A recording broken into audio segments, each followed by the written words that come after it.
सबैजनालाई नमस्ते। सन्चै आरामै हुनुहुन्छ? अर्जुन सापकोटा भाइको मेरो भिडियोमा कमेडी आएन अरे। उहाँका गीतका टुक्काहरूमा 24-25वटा मैले भिडियो बनाएँ। उहाँको प्रोफाइलमा मेरो भिडियो नगए पनि हुन सक्यो। 3 करोड नेपाली नै भाइरल हुनुभएको हो कि अर्जुन सापकोटाको गीतले 3 करोड नेपालीले अर्जुन सापकोटालाई भाइरल बनाएको? यो त मैले बुझ्न सकेन। हजुरहरूले बुझ्नुहुन्छ कि? यस्तै हो के, सञ्जालमा भाइरल भइसकेपछि ठुला ठुला युजर भएपछि अनि साना सानालाई कसैले गन्दैनन्, युजर पनि भन्दैनन्। हिजो मात्रैको कुरो साथीहरू हो। हाम्रो मनमुटुमा, सबै नेपालीको मनमुटुमा, सबै नेपालीका भगवान भन्नुहुने हाम्रो भोजरा थापा मेरो प्यारो भाइ। हामी नजिकैका हौँ। म दाङ आउँदाखेरि यत्रीको सानो हुनुहुन्थ्यो, अहिले कति ठुलो हुनुभयो, सब दुनियाँ संसारले चिन्नुहुन्छ होइन। हिजो चाहिँ मेरो पसलको अगाडि ठ्याक्क कार रोक्नुभयो र मेरो पसलतिर छिर्नुभयो। दिदी नमस्ते भन्नुभयो। कति खुसी लाग्यो के हाम्रो भोजराज भाइलाई देखेर। नमस्ते भाइ, सन्चै हुनुहुन्छ? हाम्रो जस्मिन नानुलाई कस्तो छ? अलि राम्रो भयो भने? अलि राम्रो हुँदैछ दिदी, ट्रान्सप्लान्ट हुँदैछ, बोनम्यारो भनेर भन्नुभयो होइन। अनि त्यसपछि उहाँलाई चाहिँ एकैछिन आउनुहोस् न भाइ भनेर भने मैले मेरो पसलबाटै जानुपर्ने थियो उहाँलाई। माथिल्लो तल्लामा मेरो महलमा 3वटा 4वटा ढोका छ क्या, सटर, भित्र जाने बाहिर आउने वाला। अनि दिदी म 2 मिनटको माथि गएर आउँछु अनि है त भन्नुभयो। किन दिदी भन्नुभयो? भिडियो बनाउने हो दिदी भन्नुभयो। भिडियो बनाउने आउनुहोस् भन्नुभयो भने। अनि त 2 मिनटमा आउँछु है, 2 मिनट मात्रै दिदी मलाई टाइम दिनुहोस् भन्नुभयो। अनि मैले हुन्छ गएर आउनुहोस् फेरि भनेर भने। अनि यो 2वटा सटर तपाईँका हुन् भन्नुभयो अर्कोजना भाइले। यहाँ दिदीका हुन् भन्नुभयो कि भोजराज भाइले। अनि त्यसपछि मलाई फेरि के अतिविधि भोजराज थापाको होइन अब सबै दुखीहरूलाई सपोर्ट गरेको देख्दाखेरि अनि उहाँलाई पनि मैले पनि, जस्मिन बहिनीलाई ठुलो त होइन, म त्यति धनी मान्छे होइन, 1555 रुपियाँ उहाँ माथि गएपछि गल्लाबाट झिकेर जेबमा राखेँ। 2 मिनटपछि भाइ आउने कुरो थियो नि त। अनि 2 मिनटपछि भाइ आउनुभयो भने उहाँकै हातमा दिएर त्यो जस्मिन नानुलाई सहयोग गर्ने मेरो ठुलो इच्छा। अनि अब यहाँबाट तलबाट पस्ने 2टा गेट छन्, माथिबाट निस्केर जाने 2टा गेट छन्। 2 मिनटमा आउनु होला खै, आउनु होला खै। उहाँ आउँदै आउनु भएन कि। अब उतै माथि एउटा हल बुक गर्न जाने भन्नुभएको थियो। उहाँ स्वतन्त्र पार्टीबाट नि उठ्नुहुने भन्ने हल्लासल्ला पनि यहीँ टिकटकमा नि सुनेको, यहाँ छरछिमेकमा नि सुनेको के।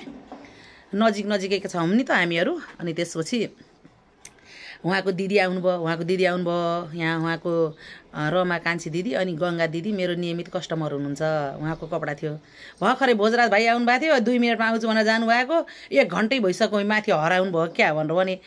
उसलाई अब छोपाछोप हुन्छ कसले फेरि अब कता छोपाछोप पार्नुभयो होला। अनि त्यसले बिर्स्यो क्या, उहीँ माथिबाट गयो क्या भनेर चाहिँ त्यहाँले भन्नुभयो। अनि मैले भने सोचेँ मैले, ठुला बडाहरूलाई धेरै हुन्छ नि माग। हामी यति सानो टिकटक युजर छौँ र मेरो लाखजना फलोवर्स हुनुहुन्छ, 12 मिलियन भ्युज छ होइन, लाइक छ होइन। अनि भ्युवर्सहरू लाखौँजना हुनुहुन्छ, लाखजना मात्रै हुनुहुन्छ भनौँ। अनि यही आइडीमा अनि यसो बाटोघाटोमा हिँड्यो भने पनि कति धेरैले चिन्नु भएको हुन्छ, कति धेरैले बोलाउनुहुन्छ, भिडियो आउनुहोस् भन्नुहुन्छ।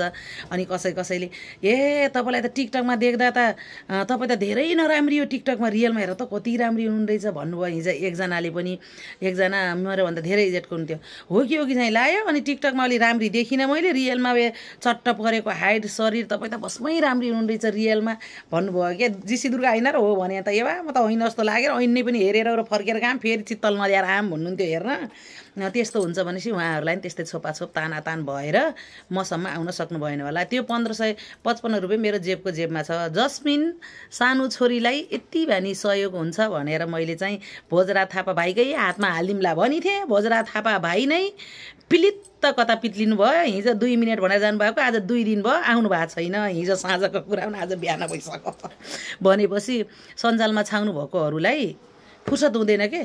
सबैले माया गर्नुहुन्छ, तानातान हुन्छ, झिकाझिक हुन्छ।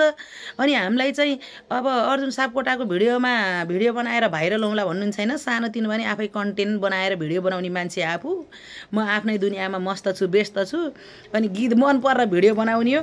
अर्जुन सापकोटाले हेरे पनि हेर्नुहुन्छ, लाइक गरे नि गर्नुहुन्छ, नगरे नि गर्नुहुन्न। गरून् पनि बिचारा, कतिजनाको भिडियोमा गरून् के। 3 करोड नेपालीले भिडियो बनाएम त एउटैजनाले 20वटा 25वटा टुक्कामा 24वटा त मेरै भयो होला। अनि भोजरा थापा भाइको पनि उहाँको कतितिरको काम हुन्छ बिचारा। अनि 2 मिनट आउँछु भनेको 2 दिन हराउनु भयो। यहाँ यत्रीको सानो देखेको, म दाङमै आएको हुनलाई सक्यो 19-20 वर्ष, सानो हुनुहुन्थ्यो क्या। अनि उहाँको दिदी बहिनीहरू मेरो एकदमै नजिकको फ्यान, एकदमै मन पराउने, मलाई दिदी भन्ने कम त माया गर्नुहुन्छ। कान्छी दिदी र कान्छी दिदी गङ्गा दिदीलाई चिनेछु, अरू दिदीहरूलाई चिन्दैन। एउटा दिदीको त कौनो जीसीसँग नि बिहा भएको छ अरे, हाम्रै सन्तानसँग क्या। अनि त्यहाँ भाइले नमस्ते दिदी भनेर भन्नुभयो, कति खुसी लाग्यो। एकैछिन आउनुहोस् त भाइ भनेर भन्छु भनेको, गल्ला नखोल्न पाउँदै 2 मिनटमा आएँ दिदी, एउटा हल बुक गर्न छ भनेर जानुभएको, 2 दिन भयो आउनु भएको छैन। त्यस्तै हो क्या साथीहरू, पब्लिकमा नआउँदासम्म पब्लिक चाहिन्छ। पब्लिकमा आइसकेपछि फेरि पब्लिकलाई भ्याइ नभ्याइ हुन्छ। अनि त्यही भएर भोजराज थापाले हराउनु भयो।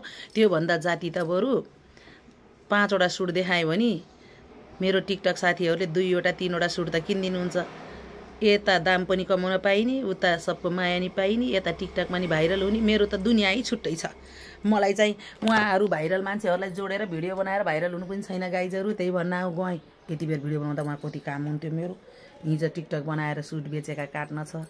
उहाँ कति टाढा सिन्धुलीबाट अर्डर गर्नुभएको छ, कहाँबाट अर्डर गर्नुभएको छ। अनलाइन अफलाइनवालाले राखिदिनु होला है, आउँछु भन्नुहुन्छ। अनि त्यहाँबाट फेरि पछि फोन गरेर आज आउन भ्याइन, फेरि आउला नि त गर भन्नुहुन्छ। मेरो त यही टिकटकै माया गर्ने साथीहरूले अर्डर गरेरै भ्याइ नभ्याइ हुन्छ। म त गएँ। त्यही भन्न बाई बाई है सबैजनालाई, शुभ दिन। धेरै धेरै माया गर्नुभएकोमा धेरै धेरै माया। Love you all, bye by.